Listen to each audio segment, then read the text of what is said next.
и Светия Дух. Амин. Обични в Господа, брати и сестри, всесърдечно ви честития празника на Свети Николай, архиепископ Ирликийски, чудотворец.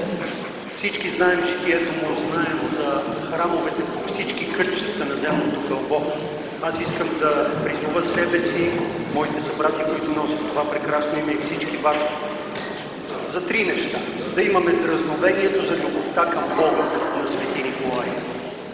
Второ, да имаме сетиво за страдащите и готовност да им помагаме според силите си и да се върна на това дразновение, да просим от Господа, Той винаги ще ни даде и ще ни покаже как да им помагаме. Но като казвам да имаме сетиво, означава да не лъжем себе си и останалите. Тези, които са в нужда, действително са в нужда. И третото нещо, което за мен е много важно, да имаме доблест. Да имаме онази доблест пред Христа, Бога, пред човеците за свидетелство, за да можем да не се боим от силните деня, когато има неправда, а да устояваме всякога Христовата правда. Ако устояваме Христовата правда, тя ще е за благото на всички човеци. И тъй в днешния ден имаме преголямата радост да благодарим на Бога за това, че носим името на Свети Николай Мирликийски. Аз, отец Николай Цурев, когато познавате, и отец Никола Чочев, когато също вече познавате, съслужение с обичния отец Антон, под ръководството на отец-председателя, отец Бисер и в присъствието на отец Кирил Попов и разбира се на нашия гост, да кажем, стържанец. Брат, да празнуваме всички заедно, да се наслаждаваме на благодатните дарове на Свети Николай под неговия умофор и всякога да служим на Бога с искрено и честно сърце. Благословението Господне и Неговата милост да е на вас, духовете ви и чедата ви сега и до века. Амин. Съчестни отци,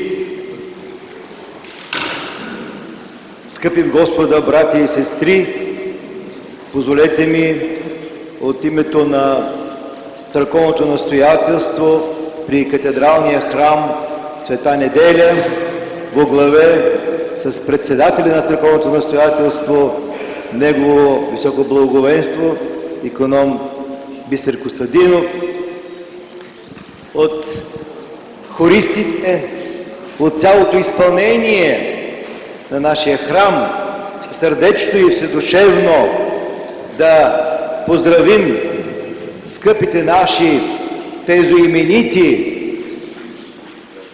обични в Господа наши събратя и свети отци, именици в този ден тържествен, отец Николай Георгиев, отец Николай Цурев и отец Никола Чочев.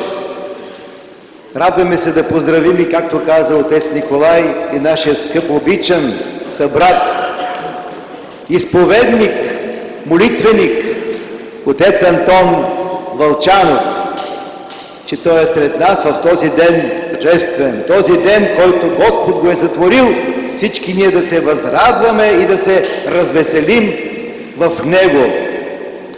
Поздравяваме всички именици, както и нашия скъп солист на катедралния хор,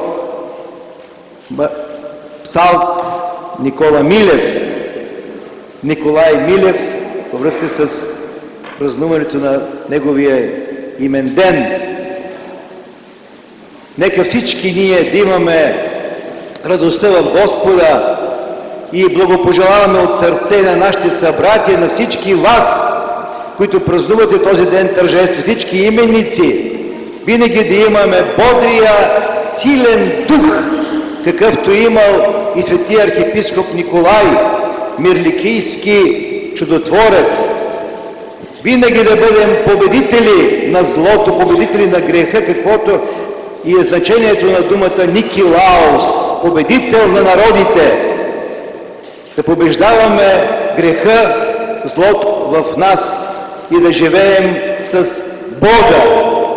При всички случаи да имаме радостта в Господа и винаги да казваме преблаги слова Богу. Слава на Тебе, Боже наш благодетелю, во веки веков. Амин. За много и благословени години. Честит празник!